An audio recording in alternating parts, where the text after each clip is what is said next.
My name's Leeanne Quinn. I'm going to read poems from my forthcoming collection, Some Lives. The first poem I'm going to read engages with the memoirs of Nadezhda Mandelstam, Hope Against Hope and Hope Abandoned.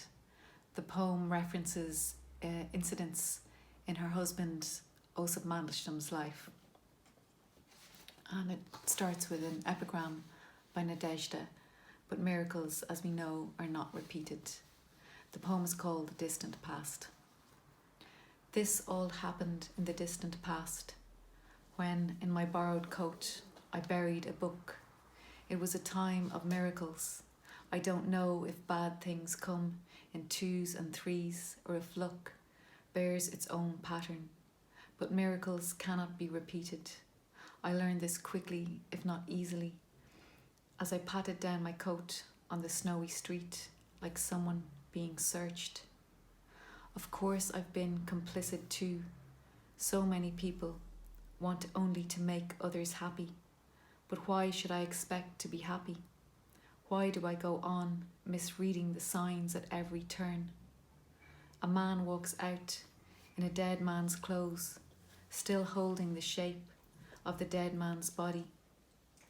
There's many deaths I don't wish for. One in particular taunts me. I've dreamt it so many times. It's as good as done. But somehow, like this stubborn snow, I am still here. I once saw a man threaten to toss a live mouse onto a hot pan.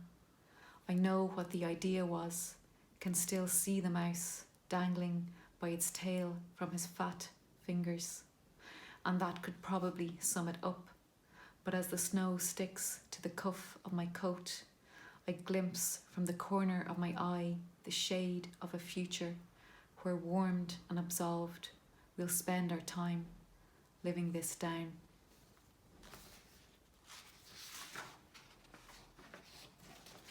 The next two poems engage with the life and writings of the Russian poet Marina Tsvetaeva.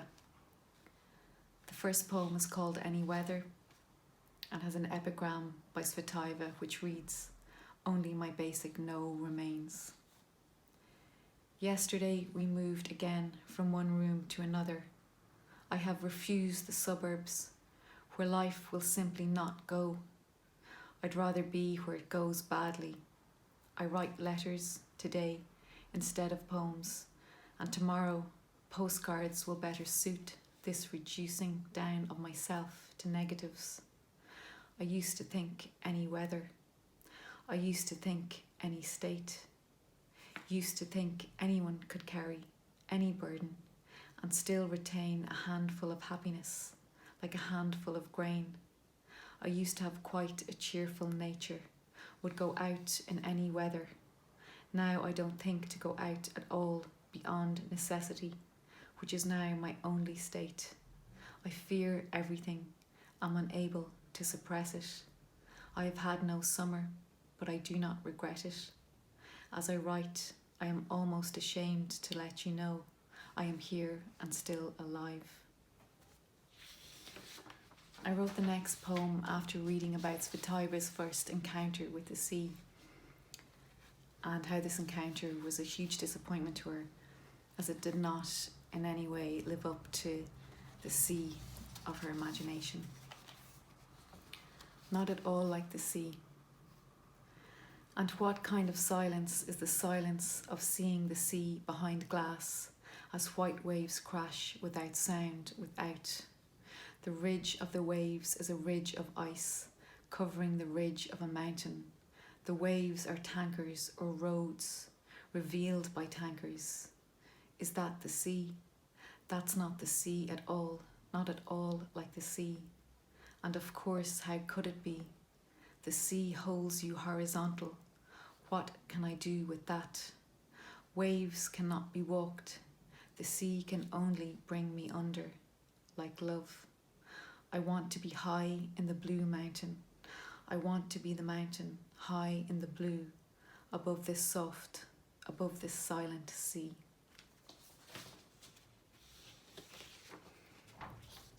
The collection also engages with the poet Anna Akhmatova.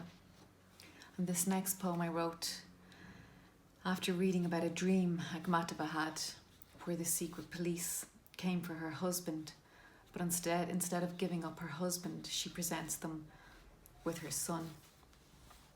The poem has an epigram from Akhmatova which reads, "But a dream is also something real." Magnesium, or Akhmatova's dream. Winter shadows the last frost of spring. Soon it will be bright early. A flash of square light from a window. No one is sleeping. A knock on the door. Wood shapes your name. I fetch you from behind a curtain where you are only a child. I am happy to give you up. Magnesium pulses behind my eyes. An empty room, the only exhibit. No need for acquittals. I am tired of dreaming only of the dead. Besides, I will have plenty more nights to save you.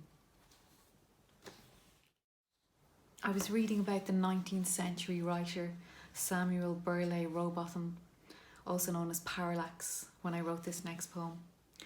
Parallax was what we would call a flat earther. He toured England during the 19th century, giving lectures on why he believed the earth to be flat. The poem draws on his writings and his defence of his theories. On a flat earth. What colour is the sky? Why does a ship's hull disappear before the mast? What is the true distance of the sun from the earth? Explain the cause of tides. What is the dip sector? What causes the sun to rise? Explain lunar and solar eclipses. Account for daylight. Explain winter and summer. Account for loss of time when sailing. Explain the deflection of falling bodies. Elaborate on experiment 3. Account for the moon's phases. Discuss the planet Neptune. Elaborate on experiment 6. Explain the stages of the earth. Give Earth's true position in the universe. Account for formation. Account for destruction by fire. The next poem is a sea poem. The same sea. The same sea rings in my ears, though they say it is the wind making its way through the valley. I can tell it is the same sea. The wind doesn't ring, the wind goes right through me, leaves the hair of my skin standing high. We are miles from sea, they hiss, as though I have suggested we roam on a flat earth. When I lie down, it is all I can hear, the lap and pulse. Even when I hold my breath, the sound never ceases. I sleep with arms outstretched, head steady, a dead man's float, all I have to shore me to morning. This next poem I wrote shortly after moving to Munich, where I now live. It's called Precedence. The trams still run on time, people still lie in the sun, on our backs in a room, a stack of books is a home.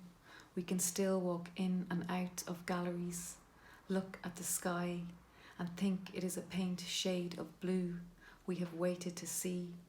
In the city where the trams still run and we greet each other with smiles and greet each other with smiles.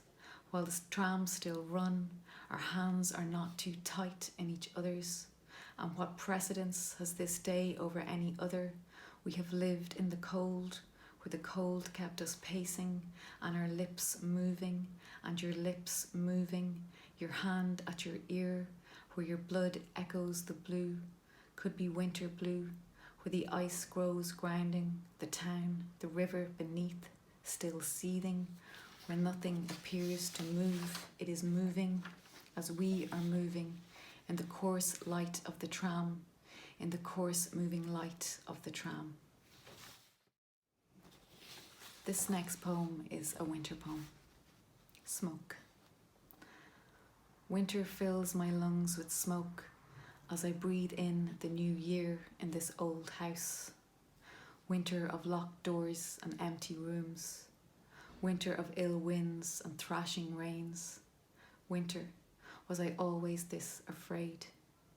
Smoke billows from the bonnet of my car, and I think house, not car.